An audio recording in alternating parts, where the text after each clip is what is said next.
ప్రభునామ స్తోత్రం. మీ అందరికీ వందనాలండి. ఈరోజు వాక్య ధ్యానం ఏమనగా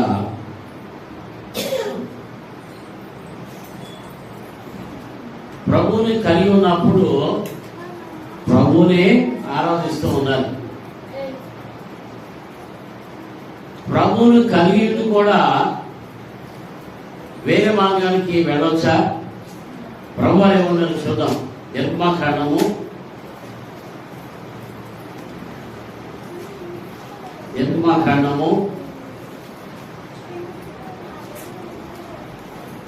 20వ అధ్యాయము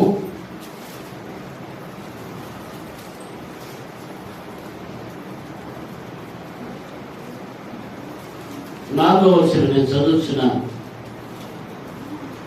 నిర్మాకాండం 20వ అధ్యాయము 4వ వచనం. పైన ఆకాశం అందే గాని క్రింద భూమి అందే గాని భూమి క్రింద నేల అందే గాని ఉండు దేని రూపమునైనను విగ్రహమునైనను నీవు చేసుకొనకూడదు, వాటికి సాగిలపడకూడదు, వాటిని పూజింపకూడదు. ఈ పరిశుద్ధ మాటలు మన వినికిడిలో ప్రభువా దీవించును గాక. ఆమేన్. ప్రార్థన చేసుకుని వాక్యం జరుగుతున్నాం. కృపా సత్య సంపన్నుడా, ప్రేమల ప్రభా, దైవముల కలిసినాయన ఈ ప్రభావం మీ బిడ్డల ప్రభా పాటలతో మహిమపరిచారు, సాక్ష్యాలు చెప్పారు, సాక్ష్యం ద్వారా మహిమపరిచారు. మిమ్మల్ని ప్రభా మీరు చేసిన మేలు బట్టి, చేయబోతున్న మేలు బట్టి ప్రభా వారు మరి యొక్క స్వరంతో వారికి తిరిగి పరిచారు. ప్రభా స్తోత్రం నాయన. ఇప్పుడు వాక్యం చూడగా ఎవరైనా మాట్లాడి మీరు ప్రభా దేవ మీ బిడ్డలకు వెళ్ళాల్సిన వెలిసవలసి తెచ్చినాను తీసుకుని సర్వనారాయణ వస్తుంది ఏసునామని మేము కూర్చున్నాను తండ్రి. ఆమేన్. ప్రభునామ స్తోత్రం. హల్లెలూయా, హల్లెలూయా, హల్లెలూయా. చూడండి, ఇక్కడ నిర్మాకాండంలో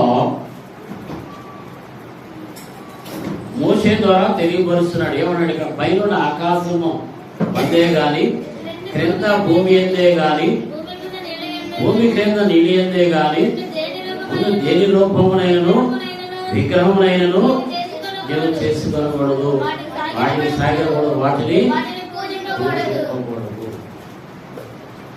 అప్పుడు ప్రభువుని కలిగి ఉన్న వారు కూడా ఏం చేస్తున్నాము? ఏమంటే మరి సిలువ అనేది ఎవరి సాదృశ్యం? యేసు ప్రభు శ్రమల సాదృశ్యం. మన పాపము దోషములు ఆయన మీద వేసుకుని మన పాపం దోషం ఆయన పరిహారమయ్యాడు. అందును బట్టి పరిశుద్ధుడు. అందుకని అన్నాడు ఆయన, నేను పరిశుద్ధుడు కనుక మీరు కూడా పరిశుద్ధం కూడా అంటాడు ప్రభు. కనుక ప్రతి విశ్వాసి కూడా ప్రభువును కలిగి ఉన్న వారు ప్రభువారు పదే పదే పదే చెప్తున్నారు, జాగ్రత్త మెరుగుగా ఉండి ప్రార్థన చేసుకోండి. ఇక్కడ అందుకని అంటున్నాడు, ఏమన్నా చూస్తారా? ఆకాశం అందే గాని క్రింద భూమి అందే గాని భూమి కింద నీళ్ళు అందే గాని దేని రూపమైన విగ్రహమైన నువ్వు చేసుకోకూడదు, వారికి సాగిలపడకూడదు, వాటిని పూజించకూడదు. ఆ వివాహం జరిగింది. వివాహం జరిగిన తర్వాత భార్య భర్తలు వచ్చి ఎవరికి నమస్కారం చేస్తారు? ఎవరు నమస్కారం చేస్తారు? అవి ఆమె ప్రాబ్లం చేస్తుంది, నేను ప్రాబ్లం చేస్తున్నాను. ఏమంటే ఈ పెద్దలందరూ అన్నారు నమస్కారం చేయి, నాకేమో దేవుడు కల్పిస్తున్నాడు, మానవుడు కదా. సరే కొత్తగా పెళ్లి చేసి ఏమనుకోరని చెప్పి ఇక ఆమె కూడా ముందు నేను కూడా ఉంది. ఇక్కడ ఏమంటున్నాడు?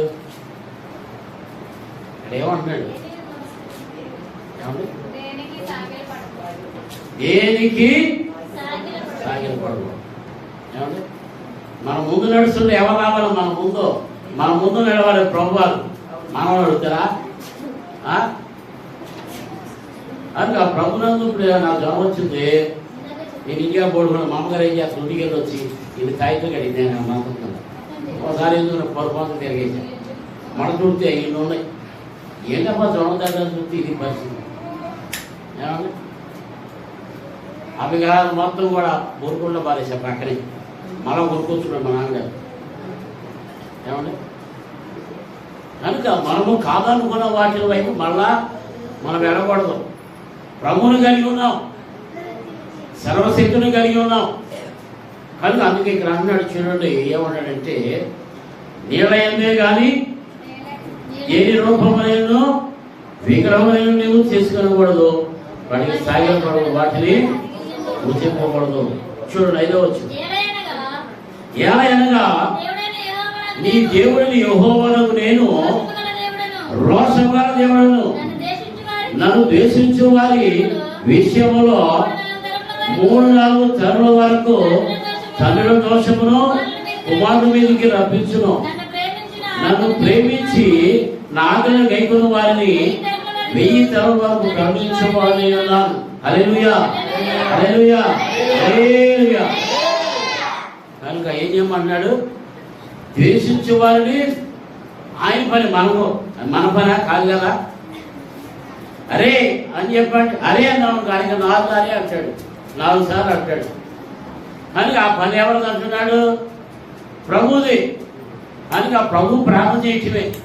కనుక ఆ ప్రభునందు ప్రియారా ఇక్కడ అంటున్నాడు చూడండి, ఏలయనగా నీ దేవుడిని యెహోవాను నేను రోషముగల దేవుడను. ఏమన్నాడు ఆయన?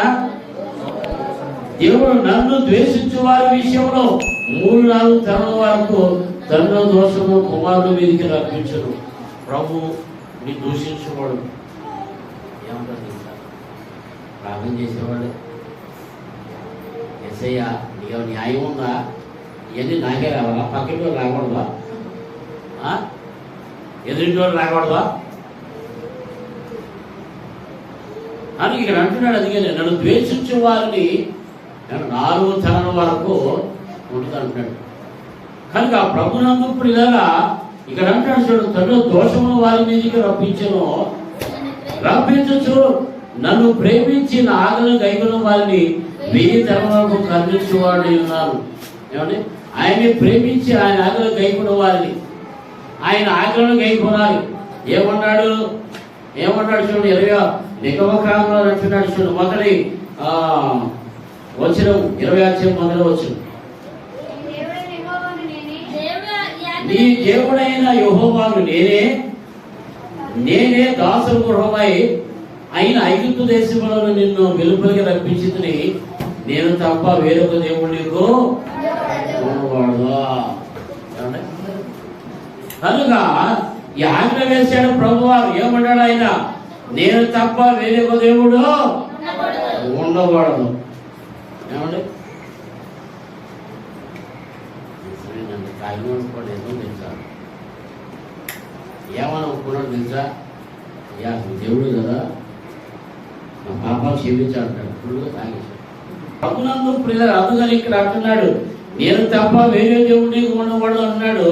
పైన ఆకాశమందే కానీ క్రింద భూమి కానీ భూమి కింద ఏడంటే కానీ వీళ్ళు దేని రూపంలో విగ్రహమైన నీవు చేసుకోకూడదు. ప్రభు చెప్పాడు. ప్రభువును కలిగిన వారు చెప్పాడా? ప్రభువును కలిగిన వారి గురించి చెప్పాడు. ఈ మాట ప్రభువును కలిగిన వారి గురించి చెప్పాడు. ఏమంటే కనుక ప్రభునందు ప్రియులారా అందుకని ప్రతి విశ్వాసి దేవుని వాక్యం వినేటప్పుడు దేవుని మాట మీరు ఆత్మానుసారంగా ఆలోచన చేయాలి. ఇది శరీరంగా ఆలోచిస్తే ఏం చేస్తారు తెలుసా? కనపడుతుంది. కనుక ఆత్మానుసారంగా అర్థం చేసుకోవాలి. కనుక ఇక్కడ చూడండి, అందుకని ఇక్కడ అంటున్నాడు, నేను రోషముగల దేవుడు కనుక ఏమండి నన్ను ఆరాధించండి, నన్ను ప్రేమించండి అని చెప్పి ప్రభువారు తెలియపరుస్తున్నారు. ప్రేమించు వారి ఆజ్ఞలను గైకొన్న వారిని 1000 తరముల వరకు కరుణించేవాడిని ఉన్నాను. ఈ కరుణ కావాలా మనకు వద్దా? కావాలొద్దా? కానీ వాక్యం చేసేటప్పుడు వాక్యం అందించడం త్వరగా. కనుక ప్రభునందు ప్రియులారా దేవుని యొక్క కరుణ వాత్సల్యం గలవాడై ఉన్నాడు కనుక అది కరుణించేవాడై. కనుక ప్రభునందు ప్రియులారా ప్రత్యేక విశ్వాసికి కూడా ఆలోచన చేస్తూ ఉండాలి. చూడండి 5వ వచనం నుంచి చదవండి. ఏలయనగా దేవుడైన యెహోవాను నేను రోషముగల దేవుడను, నన్ను ద్వేషించే వారి విషయంలో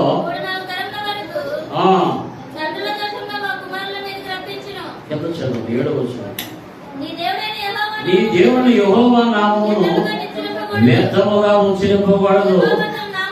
యెహోవా తన నామమును వ్యర్థముగా ఉచ్చరింపవాలని నిర్దోషిగా ఎంచడు. చాలు. ఏమని చూసారా? నీ దేవుని యెహోవా నామమును వ్యర్థముగా ఉచ్చరించు. వ్యర్థం అంటే అనవసరముగా. ఏమండి? నీకు బాధే వచ్చింది, ఆ బాధ పోవడం ప్రార్థన చేస్తా. బాధ నీకు పోయింది, పోయిన తర్వాత కూడా కొంతమంది ఏం చేస్తారు తెలుసా? వ్యర్థంగా ఆశ్రయిస్తూ ఉంటారు. ఏమండి? నీకు దేవుడు ఎంత బాధలోని మేలు చేసినప్పుడు మేలు తిరిగిపోయిన తర్వాత కూడా అత్యాశక్తితో ప్రభుని ఆరాధిస్తూ ఉంటారు. ఏమండి? వ్యర్థంగా ఉచ్చరించకూడదు. కనుక ఆ ప్రభునందు ప్రియులారా, దేవుని యొక్క విశ్వాసము కలిగి ఉంటూ ఉండాలి, భయభక్తులు కలిగి ఉంటూ ఉండాలి. మరి ఏముండండి చూడండి, విశ్రాంతి దినమును పరిశుద్ధంగా ఆచరించుటకు జ్ఞాపకం ఉంచుకోవడము. చాలా. ఏం చేయమంటారు? ఎంతమందికి లేదు? ఎంతమందికి ఉంది జ్ఞాపకం? ఎంతమందికి ఉంది? తెలుసండి. జ్ఞాపకం లేని వాళ్ళకి ఏం చేయాలి? మీరు అవునాలని చెప్పే మీరు చెప్పారా? కనుక ప్రభునందు ప్రియులారా, ప్రత్యేక విశ్వాసిని కూడా హెచ్చరికలు చేస్తూ ఉండాలి, పురుగొలుపుతూ ఉండాలి. ఏమన్నారు ఇక్కడ? విశ్రాంతి దినమును పరిశుద్ధంగా ఆచరించడానికి జ్ఞాపకము చేసుకోవడము. 6 దినములు నీవు కష్టపడి నీ పని అంతయు చేయవలను. ఏమన్నాడు ఆయన? 6 దినములు నీవు కష్టపడి నీ పని అంతయు చేయవలను.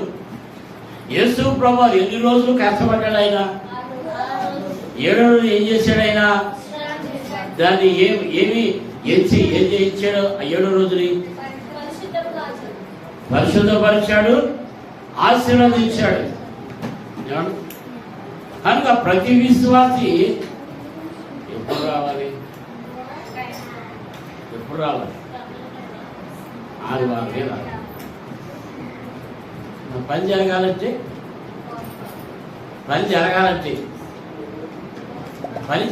ప్రభువు చెప్పడానికి మన మందిరం రావాలి. ఎప్పుడు రావాలి? ప్రతి ఉపవాస ప్రార్థనలు రావాలి. ఇలా వస్తున్న సమయంలో ప్రభువు చెప్పుకున్న సమయంలో ఎప్పుడు మనకు ఆశీర్వాదిస్తాడు? 7వ రోజు కదా, ఆదివారం కదా మనకి ఇచ్చేది.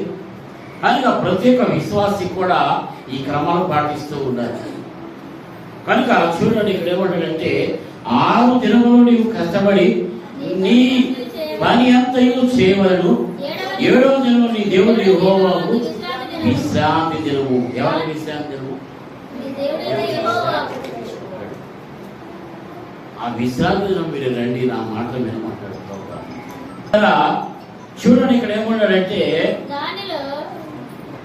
దానిలో నీవైనను నీ కుమారుడైనను నీ కుమార్తెను నీ దాసుడైనను నీ దాసైనను నీ పశువైనను నీ ఇళ్ళలో ఉన్న పరదేశైనను ఏ పనియు చేయకూడదు. హల్లెలూయా, హల్లెలూయా, హల్లెలూయా. ఏం చేయమంటాడు? ఏం చేయకూడదు అంటున్నాడు?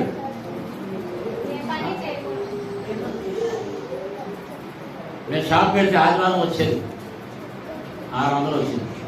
ఎప్పుడు అయ్యగారు అప్పుడు వచ్చే సమయంలోనే వారంతా కష్టపడితే ఆదివారమే 600 వచ్చేది. 600 వస్తే ఎరువు దానికి అప్పుడే అయిపోయింది. అమ్మ చేసుకోవడం, అమ్మాయి గారు వచ్చేసారు కదా, వెళ్ళాలి. ఇలా 2 వారాలు కంటిన్యూగా లేట్గా వెళ్ళిన తర్వాత దైవ సేవకుడు అడుగుతున్నాడు, ఏంటయ్యా ఏంటంటే ఇదయ్యా వస్తుందంటే. ఆయన అంటున్నాడు, దేవుని సమయం దేవునికే ఇవ్వాలి, దేవుని సమయం దేవునికే ఇవ్వాలి అని చెప్పినప్పుడు 3వ వారం నుంచి ఆ వ్యాపారాన్ని దేవుడు మొదలొచ్చింది. కనుక ప్రభునందు ప్రియులారా, అలాగే మన అవస్థతో తేరాలంటే, మనకు ఆశీర్వాదం రావాలంటే, మన బాధలు పోవాలంటే ప్రభు సమయం ప్రభుకే ఇవ్వాలి. వినపడుతుందండి? ప్రభు నాకు స్తోత్రం. హల్లెలూయా. మరేమన్నాడు చూడండి, 6 దినములలో యెహోవా ఆకాశమును భూమియు సముద్రమును వాటిలో సమస్తమును సృజించి 7వ దినమున విశ్రమించెను. అందుచేత యెహోవా విశ్రాంతి దినమున ఆశీర్వదించి దాన్ని పరిశుద్ధపరచెను. హల్లెలూయా, హల్లెలూయా, హల్లెలూయా. అందుకని దాన్ని ఏం చేశాడంట, 7వ రోజుని ఆశీర్వదించి పరిశుద్ధపరచని చెప్పి తెలియపరుస్తున్నాడు. కనుక మనం కూడా ఏం చేయాలి, పరిశుద్ధపరుచుకోవాలి. ఈరోజు ఆశీర్వాదం కొరకు వేగిరవే రావాలి. కనుక ప్రభునందు ప్రియులారా, ప్రతి ఒక్క విశ్వాసి కూడా ప్రభువు చెప్పిన మాట తప్పనిసరిగా గైకొనాలి. ఏమండి, ఆకాశానికి స్వరం ఉందా, నోరు ఉందా, రాజధాని చేతులు ఉన్నాయా? అయినా సరే సూర్యుడు ఏం చేస్తున్నాడు, దేవుడు మాట వింటున్నాడు. ఆది అందే మాట ఇచ్చాడు, ఇదిగో మిమ్మల్ని సృజించాడు కనుక మీరు చీకట తీరిన తర్వాత వెలుగు కావాలి కనుక మీరు బయటని చెప్పి తెలియపరిచాడు సూర్యుడు. అలాగే ఈ సూర్యుడిని అస్తమించని చెప్పి తెలియపరిచాడు. ఏమండి, అస్తమించే సమయంలో ఎవరికి ఆజ్ఞ వేశాడు? చంద్రుడు ఆజ్ఞ వేశాడు. చంద్రుడు ఆజ్ఞ ఏమేశాడు, ఇదిగో సూర్యుడు అస్తమించాడు, చంద్రుడు నువ్వు రావాలి, రాత్రి కూడా అయిపోతుంది తెలియపరిచాడు. అలా నక్షత్రాలు విన్నాయి లేవాలి. వారి మాట్లాడతాయా? చంద్రుడు మాట్లాడతాడా? చెవులు ఉన్నాయా? అయినా సరే దేవుడు మాట శిరస వహిస్తుంది. మానవుడికి ఎన్ని ఉన్నాయి? ఎంత చెవులు ఉన్నాయి, నోరు ఉంది, ముక్కు ఉంది, కళ్ళు ఉంది, కాళ్ళు ఉన్నాయి, అన్నీ ఇచ్చాడు. కానీ అన్నీ ఇచ్చిన దేవుడి మాట వింటున్నామా? అందుకే అంటాడు, వీటికి మాట లేకపోయినా, ఏమండి, వీటికి భాష లేకపోయినా పూజకి అంత వరకు కూడా ఇవి చేసి తెలియపరుచున్నాడు. కనుక ప్రభుత్వ ప్రతి ఒక్క విశ్వాసి కూడా ఆలోచన చేస్తూ ఉండాలి. ఏమండి, అందుకని 7వ రోజున ప్రభువారు పరిశుద్ధపరిచాడు, ఆశీర్వదించాడు. ఏమండి, ఈ ఆశీర్వాదం కొరకు ప్రతి ఒక్కరు కూడా రావాలి. కనుక ప్రభుత్వ పిల్లరా చూడండి, యోహోను రాసిన సువార్త 3వ అధ్యాయము 16వ వచనం. దేవుడు లోకాన్ని ఎంతో ప్రేమించెను కాగా తన అద్వితీయ కుమారుని వాని యందు విశ్వాసము ప్రతివాడును నిత్య జీవము పొందునట్లు ఆయన అనుగ్రహించును. హల్లెలూయా, హల్లెలూయా. మరి ఇవన్నీ చేసిన దేవుడికి లోకాన్ని ప్రేమించాడు, ఇవన్నీ చేశాడు. లోకంలో ఎవరుండాలని ఆయన తలంచి మానవుని తయారు చేశాడు. మానవులను కూడా ప్రేమించాడు ఆయన, ప్రతి జాతిని కూడా ప్రేమించాడు. ఏమంటే, కనుక ప్రతి జాతిని కూడా జీవంగా ఉండాలని చెప్పి ప్రభువు తలంచి లోకాన్ని ప్రేమించి ఇవన్నీ కూడా చేశాడు. ప్రభు ఏమంటాడు చూసారా, లోకమును ఎంతో ప్రేమించారు కాగా ఆయన తన అద్వితీయ కుమారుడుగా పుట్టిన వారి యందు విశ్వాసముంచు ప్రతివాడు నశింపగా నిత్య జీవం పొందినట్లు ఆయనను ఎవరు అనుగ్రహించాడంట? ఆయనంటే ఆయనేగా, ఇంకెవరు ఉన్నారా? ఈయన కాకుండా ఇంకెవరు ఉన్నారా లేదా? ఆయనను మనకు అనుగ్రహించాడు. ఏమండి, కనుక యోహోను తెలియపరిచాడు. కనుక ఆయనను అనుగ్రహించింది ఎవరో, ఈయనను అనుగ్రహించింది ఎవరో? ప్రభు యెహోవా దేవుడు ఒక్కన కుమారుడి ఆయన మనకి అనుగ్రహించాడు. అవునే కదా, మనకి అనుగ్రహించాడు కుమారుణ్ణి. మన పాపముల శాపములు అతిక్రమములు అవటానికి ఒక్కను కుమారుడు భూలోకాన్ని పంపించి బలి పశువుగా వధింప చేశాడు తండ్రి గారు అని మొత్తాడు కుమారుడిని.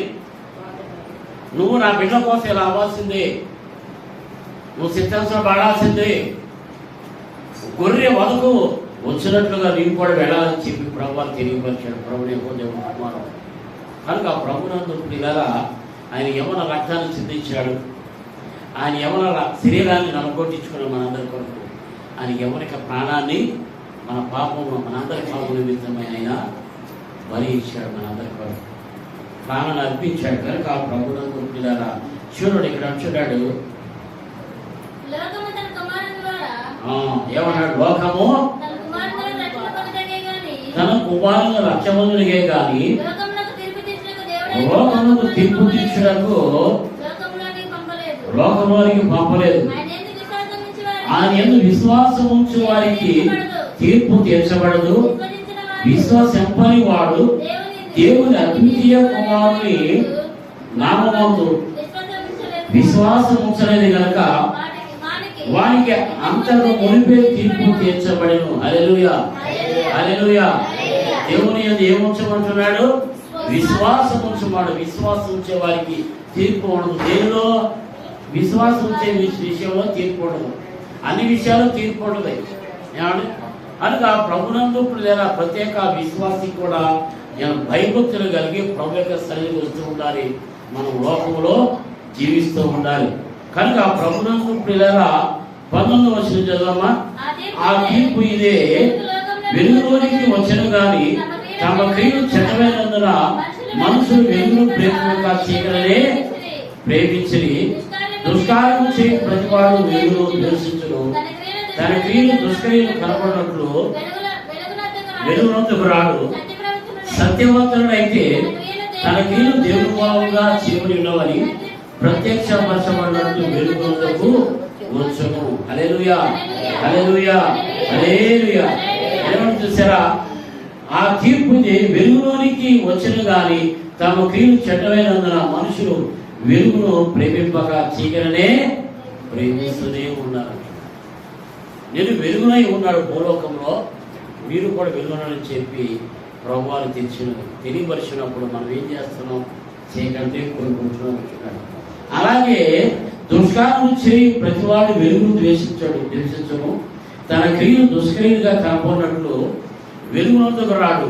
సత్యవంతుడై తన క్రియను దేవుని మూలంగా చేయబడి ఉన్నవని ప్రత్యక్షపరచబడినట్టు వెలుగునందుకు వచ్చునని చెప్పి తెలియపరిచాడు.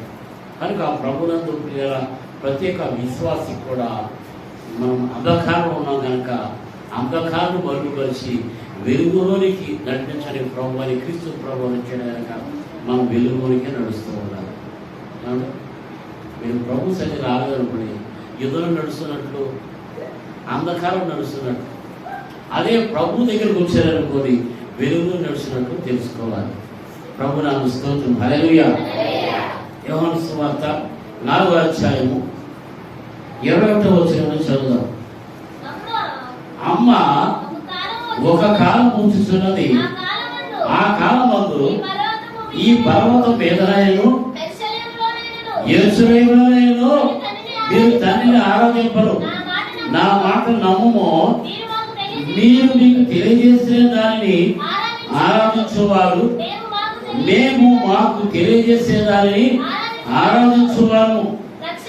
రక్షణ యూదులో నుండి కలుగుతున్నది. అయితే యథార్థంగా ఆరాధించువారు ఆత్మతోనూ సత్యముతోనూ తండ్రిని ఆరాధించు కాలం వచ్చుచున్నది, అది ఇప్పుడు వచ్చి ఉన్నది. హల్లెలూయా, హల్లెలూయా, హల్లెలూయా. ఎప్పుడు వచ్చిందంట? ఇప్పుడే వచ్చిందంట. ఎక్కడ ఆరాధింపరంట? ఇది ఎవరు చెబుతున్నారు? యేసు ప్రభువు సమర స్త్రీతోనే మాట్లాడుతున్నారు. ఏమన్నాడు ఆయన? చూడండి ఏమన్నాడు? అమ్మ ఒక కాలం వచ్చుచున్నది, ఆ కాలముందు ఈ పర్వతం మీదనైనను యెరూషలేములోనైనను మీరు తండ్రిని ఆరాధింపరు. నా మాట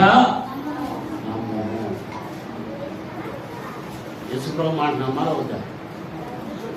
కనుక మరి ఏమన్నాడు చూడండి, రక్షణ యూదుల నుండియే కలుగుతున్నది. ప్రభువారు యోదయాల్లోనే యోధాంశంలో పుట్టాడు కనుక అందుకని ఇక్కడ అంటాడు యూదుల నుండియే కలుగుతున్నది. అయితే యథార్థంగా ఆరాధించేవారు ఆత్మతోనూ సత్యంతోనూ తండ్రిని ఆరాధించు కాలం వస్తుంది.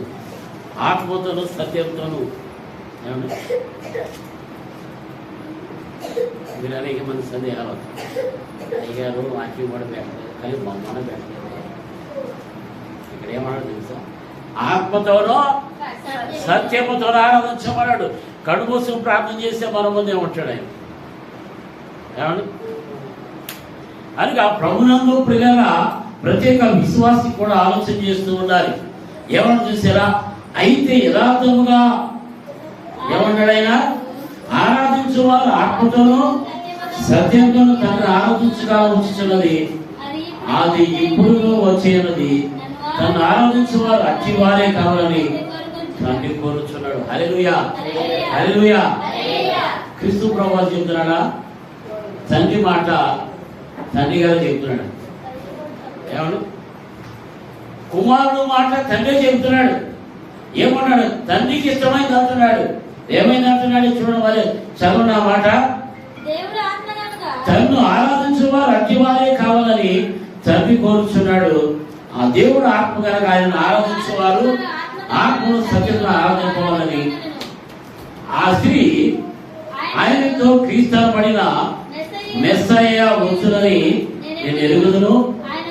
ఆయన వచ్చినప్పుడు మాకు సమస్తమును తెలియజేయని చెప్పగా యేసు నీతో మాట్లాడుచున్నా నేనే ఆయనని ఆమెతో చెప్పాను. హల్లెలూయా, హల్లెలూయా, హల్లెలూయా.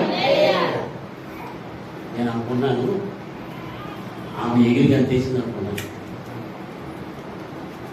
ఇతరులు అనుకున్నారంట, వీళ్ళు అనుకున్నారంట ఏమని, నసే వస్తాడు మాకు అన్ని విషయాలని తెలియపరుస్తాడు అని చెప్పి అనుకుంటుండగా ఏమి ముందే ఏమనుకుంది, మెస్సయ్య ఎప్పుడు వస్తాడో ఆయన మాట వినాలని చెప్పి అనుకుంది. కానీ ఆయన మాట ఎదురుగుండానే వింటానే ఉంది. ప్రభునామ స్తోత్రం, హల్లెలూయా. అందుకని ప్రతి స్త్రీ కూడా, ప్రతి ఒక్క పురుషుడు కూడా, ప్రతి విశ్వాసి కూడా మెస్సయ్య వస్తాడు. మనం వస్తాడు రాడా మెస్సయ్య? వస్తాడు రాడా? అని చెప్పిన వాడు రాకుండా ఉండడు, చేయకుండా ఉండడు. కనుక ఆ ప్రభునందు పిల్లలు ప్రతి ఒక్క విశ్వాసి కూడా ఆలోచన చేస్తూ ఉండాలి, నమ్మకం కలిగి ఉండాలి. ఏమంటే చూడండి, అలాగే 39వ వచనం చూడండి.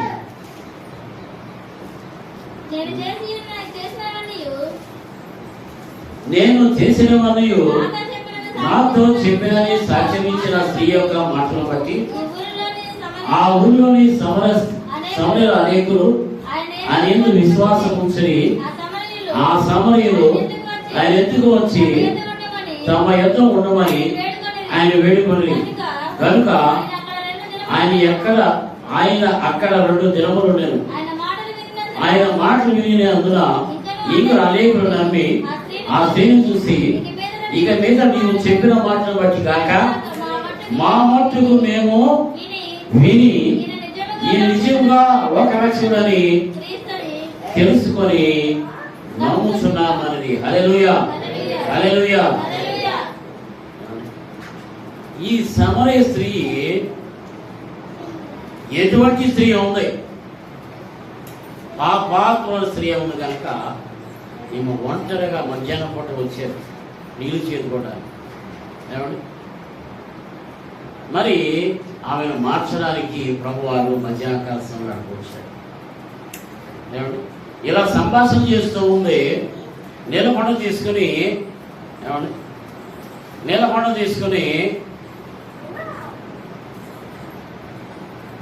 తీసుకుని ఇంటికి వెళ్ళింది. కొండ తెచ్చింది. కొండ తెచ్చిన తర్వాత ఊరి వందలకు తెలియపరిచింది. ఎవరది?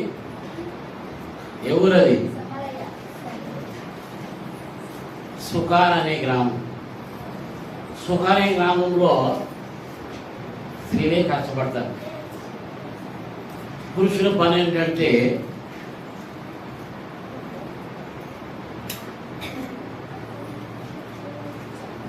స్త్రీలే కష్టపడతారు. ఎలపరం గ్రామం దాని పక్కన కునికి అంటారు. ఆ ఊరంతా కూడా మేము కోడిమందరికి వెళ్తూ ఉండేవాళ్ళం. ఆ ధోనికి ఆ ఎక్కినప్పుడు ఆడవాళ్ళే ఈ ధోని నడుపుతూ ఉండేవాడు. ఎక్కువ మంది నాకు అనిపించేది ఇదేంటి మొగోడు ఎక్కడో ఒకటితో కనపడేవాడు.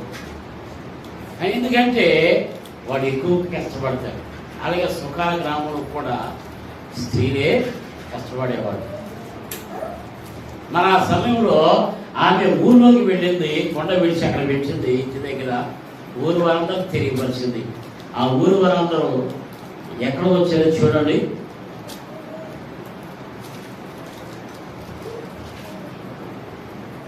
ఏమంటారు చూసారా? 29వ వచనం,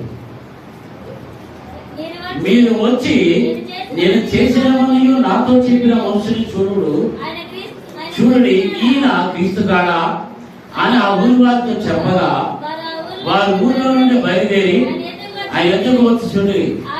ఆలోగా శిష్యులు వాళ్ళు కూడా భోజనం చేయమని ఆయనను వేడుకొని, అందుకు ఆయన బుద్ధించడానికి మీకు తెలియని ఆహారం నాకు ఉన్నదని వారితో చెప్పగా శిష్యులు ఆయన బుద్ధించడానికి ఎవరైనా తెచ్చలేమో అని ఒకరితో ఒకరు చెప్పుకొని, యేసు వారిని చూసి నన్ను పంపిన వారి చిత్తం నెరవేర్చుటయు ఆయన పని తొదముట్టించుటయు నాకు ఆహారం ఉన్నది. ఇంకా 4 నెలలైన తర్వాత పాతకాలం వచ్చిందని మీరు చెప్పుదురు కదా. ఇదిగో మీ కనులెత్తి పొలములను చూడండి, అవి ఇప్పుడే తెల్లవారి పండుగ వచ్చినవని మీతో చెప్పుచున్నాను. ఇచ్చేవాడు కోయవాడు కూడా సంతోషించినట్లు కోయవాడు జీతం పుచ్చుకొని నిత్య జీవాంతమైన పాలను సమకూర్చుకొనిచున్నాడు. హల్లెలూయా, హల్లెలూయా. ఇక్కడ చూడండి, ఈమె ఆ ఊరి వారితో అంటుంది, ఏమనంటుందంట, మీరు వచ్చి నేను చేసినవన్నయు నాతో చెప్పిన మనుషుని చూడుడని ఈయన క్రీస్తు కాడా అని ఆ ఊరి వారితో చెప్పగా వారు ఊర్లో నుండి బయలుదేరి ఆయన ఎదురు వచ్చి చూడండి. హల్లెలూయా. ఏం చేయాలి? ప్రభు చేసిన కార్యాలు చేసిన కార్యాలను కూడా విని ఏం చేయాలి? అందరూ ప్రభు చెంతకి రావాలి. కనుక ప్రభునందు మరి ఈ కార్యం జరుగుతున్న ప్రభుని బట్టి ఎవరు కూడా మానకుండా ప్రభు సన్నిధికి వస్తుంటే ప్రభు వారు తప్పనిసరి గుర్తుపెట్టుకుంటాడు. ఆయన మర్చిపోయే దేవుడు కాదు.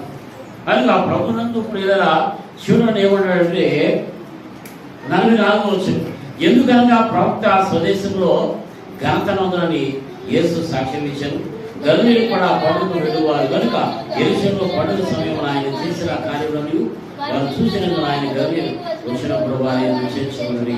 హల్లెలూయా, హల్లెలూయా, హల్లెలూయా. వాళ్ళందరూ కూడా విన్నారు.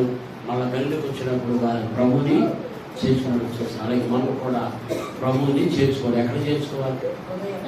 మన హృదయంలో, మన ఇంటిలో ప్రభుని చేసుకోవాలి, మన గ్రామంలో చేర్చుకోవాలి, మన పట్టణంలో చేర్చుకోవాలి ప్రభు. కనుక ప్రభునందు ప్రత్యేక విశ్వాసం కూడా ఏమంటే ఆత్మ కలిగి ఉండాలి, ఆలోచన కలిగించిన. కొలసల రాసిన పత్రిక 3వ అధ్యాయము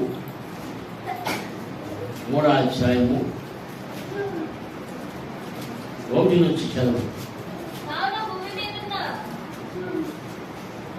కొలసీలు 1వ అధ్యాయము, కొలసల రాసిన పత్రిక 3వ అధ్యాయం క్షమించు 1వ వచనం. మీరు క్రీస్తుతో కూడా లేపబడిన వారైతే పైనున్న వాటిని వెతుకుని అక్కడ క్రీస్తు దేవుని కృపాసనమున కూర్చుని ఉన్నాడు. పైనున్న వాటి మీదనే కానీ భూసంబంధమైన వాటి మీద మనసు పెట్టుకొనుడి. ఎలాగనగా మీరు మృతి పొందితిరి, మీ జీవము క్రీస్తు కూడా దేవుని యందు దాచబడి ఉన్నది. మనకు జీవమై ఉన్న క్రీస్తు ప్రత్యక్షమైనప్పుడు మీరు ఆయనతో కూడా మహిమయందు ప్రత్యక్షపరచబడదు. హల్లెలూయా, హల్లెలూయా. ఇప్పుడు అపోస్తలుడైన పౌలు కొలస్సీ సంఘానికి తెలియపరుస్తున్నాడు. ఏమని అంటున్నాడు? మీరు క్రీస్తుతో కూడా లేపబడిన వారైతే పైన వాటినే వెతుకుడి. మనం ప్రభువుని కలిగి ఉన్నాం, రక్తంలో కడబడి ఉన్నాం, బాప్తిసం పొంది ఉన్నాం, విశ్వాసం కలిగి ఉన్నాం. ఏమండి? కలిగి ఉన్నప్పుడు మనము ఎటు చూడాలి అని అంటున్నాడు. మీ క్రీస్తు కూడా లేపబడిన వారైతే పైన వాటినే. పైన ఏముందంటున్నాడు? పైన పరలోకం ఉంది. పైన ఎవరున్నారు? క్రీస్తు ప్రభువు ఉన్నారు, యెహోవా దేవుడు ఉన్నాడు, 24 పెద్దలు ఉన్నారు, దూతలు ఉన్నారు, కెరాములు ఉన్నాయి, శరాబులు ఉన్నాయి, ఏమండి పరిశుద్ధులు ఉన్నారు. కనుక ఆ ప్రభునందు ప్రియులారా ప్రత్యేక విశ్వాసి కూడా ఎటు చూడమంటున్నాడు? పైన వాటిని వెతకమంటున్నాడు, క్రింద వాటిని వెతకమంటున్నాడు. కనుక ఆ ప్రభునందు ప్రియులారా ప్రత్యేక విశ్వాసి కూడా ఆలోచన కలిగి ఉండాలి. ఎవరి కోసము మనం వేసి ఉన్నామంటే, దేని మెచ్చబడితే మనం శ్రమ పడేది?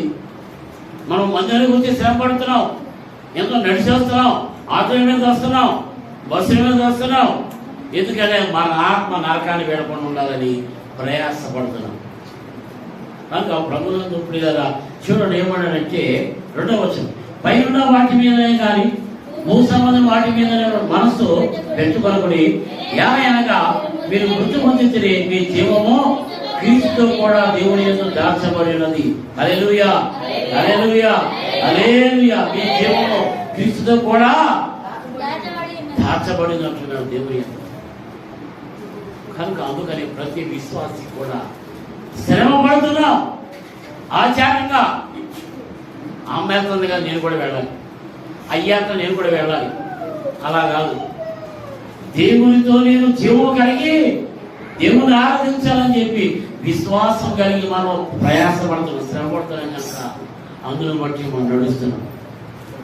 ఆ మాట అనుకుని ప్రతి ఒక్కరు కూడా ప్రభు సన్నిధికి వస్తూ ఉండాలి, ప్రభుని స్వీకరించి ప్రభుని వెంబడించాలి.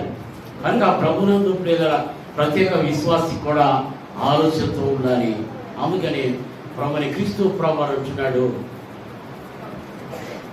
జాగ్రత్త, మెలుగుగా ఉండి ప్రార్థన చేయాలి. ఎందుకు మెలుగు ఉండాలి అంటారు? అయ్యారు నేను నిద్రపోట్లేదయ్యా, మెలుగుతూ ఉన్నాం.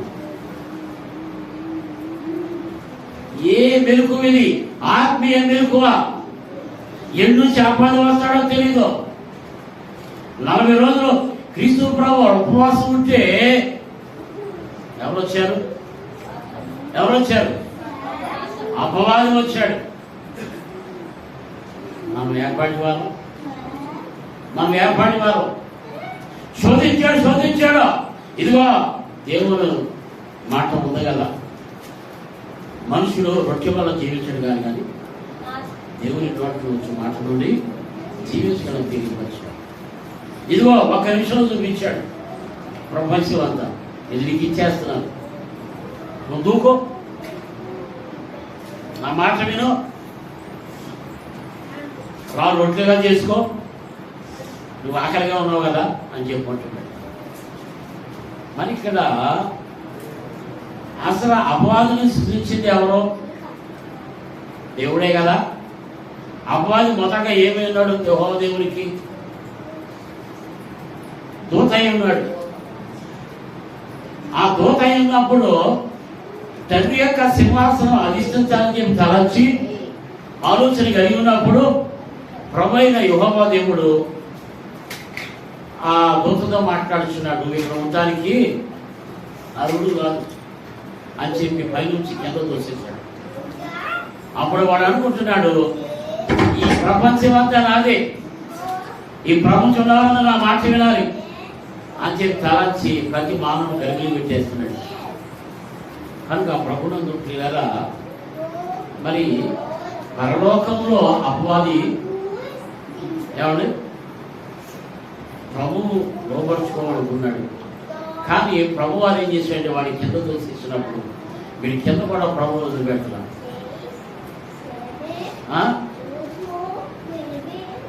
అక్కడేమో నువ్వు గెలిచేవారికి నేను గెలవాలని చెప్పి అపవాది ఏం చేస్తున్నా తెలిస్తే ఇంకా శోధిస్తున్నాడు. అలాగే ప్రతి విశ్వాసి కూడా ఏం చేయాలి తెలుసా? ప్రార్థన ప్రార్థన ప్రార్థన. ఎవరితో ఎదిరింపబడుతున్నాము? నేను ఆ మాట చెప్పిస్తాను. ఎఫెసీయులకు రాసిన పత్రిక 6:10 కృతజ్ఞతకు ప్రభు యొక్క శక్తిని బట్టి, మహాశక్తిని బట్టి ఆయన యందు బలవంతుడైనడి మీలో అపవాది తంత్రములను ఎదిరించుటకు శక్తిమంతుడగునట్లు దేవుడిచ్చు సర్వాంగ కవచం ధరించుకోమంటున్నాడు. ఎలాగనగా మనం పోరాడుచున్నది శరీరంతో కాదు కానీ ప్రధానులతోనూ అధికారులతోనూ ప్రస్తుత అంధకార సంబంధులతోనూ లోకనాథులతోనూ ఆకాశమందున్న దురాత్మ సమూహంతోనూ పోరాడుచున్నాము. అందుచేత ఆపత్తిన మందు వారిని ఎదిరించుటకును సమస్తం నెరవేర్చు వారి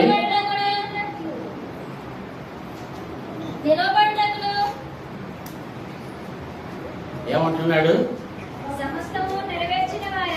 సమస్తం నెరవేర్చిన వారి నిలువబట్టకును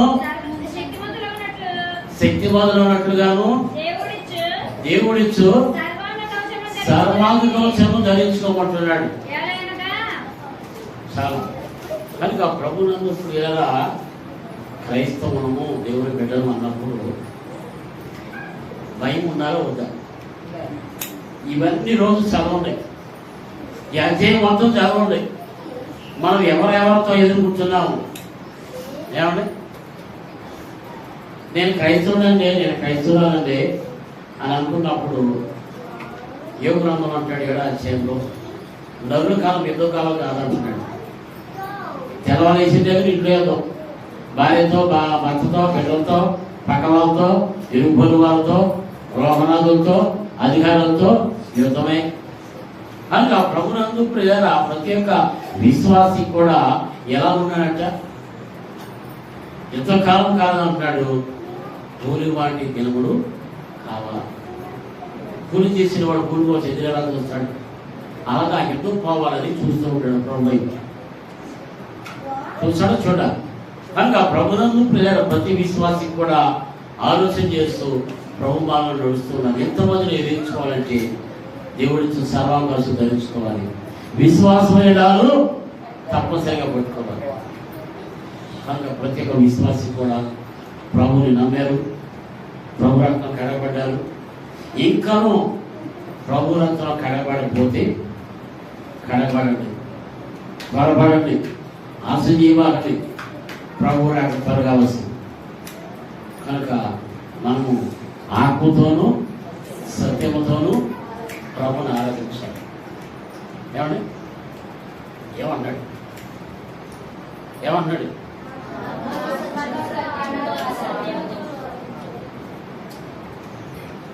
మోడర్న్ అతను కారు తయారు చేశాడు. కారు తయారు చేసినప్పుడు తను సరదాగా ఒక ఊరు వెళ్తున్నాడు. తయారు చేసిన సరే ఒక కుర్రాడు కారు వేసుకెళ్తా ఆ పాడు కారు కొనుక్కున్నాడు. ఆ కారు మధ్యలో ఆగిపోయింది. అయిపోయేసరికి చాలా అటు చేశాడు. తెలివితో అటు ఇటు కెరికాడు కానీ ఏమవలా. సరే చూస్తున్నాడు, పొద్దుకు పోతుంది. సరే ఈ మోడర్న్ అతను వస్తున్నాడు కారు. సరే చెయ్యెత్తాడు. సరే ఏంటో అని చెప్పి ఆపాడు.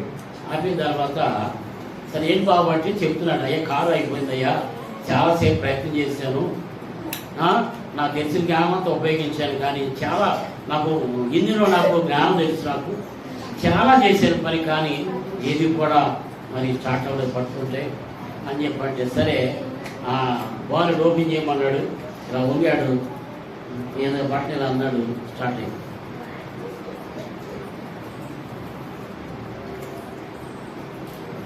ఇతను ఏమై ఉన్నాడు? ఈ స్టార్ట్ చేసిన ఏమై ఉన్నాడు? ఈ చెడిపోయిన కారు ఎవరు తయారు చేశారు? ఈ ఫోర్డ్ అనేది తయారు చేశాడు. ఈ ఫోర్డ్ అనేది కారులో వస్తున్నాడు. ఈ ఈ కారు వేసుకెళ్తాడు పొరవాడు. ఈ పొరవాడు ఆగిపోతే చూస్తున్నాడు, చూసాడు కానీ ప్రయత్నం చేసినట్టు స్టార్ట్ అవ్వలేదు. సరే ఈ ఫోర్డే వస్తున్నాడు, చేతులు ఆపాడు. మరి ఏదయ్యా అని చెప్పి చెప్పగానే వాళ్ళ పైకి నిలిపాడు, చిన్న బట్టలు ఇలా ఉంటాడు. ఏమండి స్టార్ట్ అయింది అంటున్నాడు. ఏమండి నేను మధ్యాహ్నం అయిపోయి సాయంత్రం వరకు పొద్దుకుపోయింది కదా, నేను కష్టపడ్డాను, నా ఇల్లులో చాలా వరకు తెలుసు నాకు అని చెప్పంటే అతను అన్నాడు, అయ్యా మీరు ఎవరని చెప్పడితే నీ కారు ఆగిపోయింది చూసావా, కారు యొక్క యజమాని అయ్యా, తయారు చేసింది నేనే అన్నాడు. ఏమంటున్నాడు? కారు తయారు చేసింది నేనే అంటున్నాడు. దానికి బాగలేదు నాకు తెలుసు అని చెప్పాను. అలాగే మనం తయారు చేసిన ప్రభువుకి మనం ఎలా ఉన్నారో ఎలా నడుస్తున్నామో తెలియదా? తెలుసా తెలియదా? వినాలి. కనుక ఆ ప్రభునందు ప్రత్యేక విశ్వాసికి కూడా ఆలోచన చేస్తూ ఉండాలి. మనం తయారు చేసిన వాడు జ్ఞానవంతుడు, శక్తివంతుడు, బలమైన వాడు కనుక ప్రత్యేక విశ్వాసి కూడా దేవుని భయభక్తులుగా ఉన్న వారికి దేవుడు తప్పనిసరిగా కార్యం చేస్తాడు. ఆత్మతోనూ సత్యంతోనూ ఆలోచించాలి. సెల్ల అయిపోయింది. సెల్ల బాగుపడమంటే నేను మొత్తం ఏమవుతుంది? బాగుందా? రిపేర్ షాపు తీసుకెళ్ళాలి. లేకపోతే వాడు అవసరం. ఈ తయారు చేసినోడు ఎక్కడ ఉన్నాడో కంపెనీ తీసుకెళ్ళాలి. అవునే కదా? కనుక ఈ వస్తువులు పట్టుకుని బాగుపడదా? అందుకని మనం తయారు చేసిన మనం ఆరాధించాలి. సత్యంతోనూ ఆత్మతోనూ మనం ఆరాధిస్తున్నారు. ఈ పరిశుద్ధ మాటలో ప్రభుత్వాన్ని దీవించుకున్నాక ఆమె ప్రార్థన చేస్తున్నాం. కృపా సత్య సంపన్నుడా, ప్రేమ ప్రభావ దయమడేమో కృష్ణుడా విస్తృతున్నాయి. మధ్యాహ్న మీరు నాకు ఇచ్చిన సమయాన్ని బట్టి దేవాతని నాయన లోకాన్ని ఎంతో ప్రేమించినట్టుగా తెలియపరిచారు. ప్రేమిస్తూనే ఉన్నారు ప్రభుత్వం నాయన. దాన్ని ప్రతి కుమారుడు విశ్వసించిన నన్ను కూడా విశ్వసించమన్నారు. తర్వాత జ్ఞాపకం చేస్తాయా ప్రత్యేక విశ్వాసం కూడా మీ మీద ఆధారపడి దేవాత ఎంతో శ్రమపడి ప్రభావ మిమ్మల్ని ప్రేమిస్తూ మిమ్మల్ని ఆరాధిస్తూ ప్రభుత్వాన్ని వారి శ్రమ వృధాపరిచింది నాయన. వారి శ్రమ పడేది మీ నిత్యరాజ్యం వెళ్ళటానికే ప్రభావ, నిత్యరాజ్యంలో చేర్చబడ్డానికి ప్రభావ శ్రమ ప్రభావ జ్ఞాపకం చేసుకుని దర్శించి మాట్లాడే ప్రభావ. మీరు చెప్తున్నారు కదా ఆయన పైన వాటిని వెతకమంటున్నారు, క్రింద వాటిని వెతకుతున్నారు ప్రభావాన్ని జ్ఞాపకం చేస్తున్నాయి. ప్రత్యేక విశ్వాసం కూడా ప్రభావ దేవాతని అయినా పైన వాటి వెతకాల పైన సర్వస్వం ఉంది. మీరు ఉన్నారు, మీ తండ్రి గారు ఉన్నారు, దూతలు ఉన్నారు, పిల్లలు పెద్దలు ఉన్నారు. జ్ఞాపకం చేసుకుంటే ఆయన అలాగే ప్రత్యేక విశ్వాసం కూడా పైన వాటి వారికి దేవాతని ఆయన అలాగే ప్రత్యేక బిడ్డలు కూడా మీకు విశ్వాసంగా నడిపించాలి.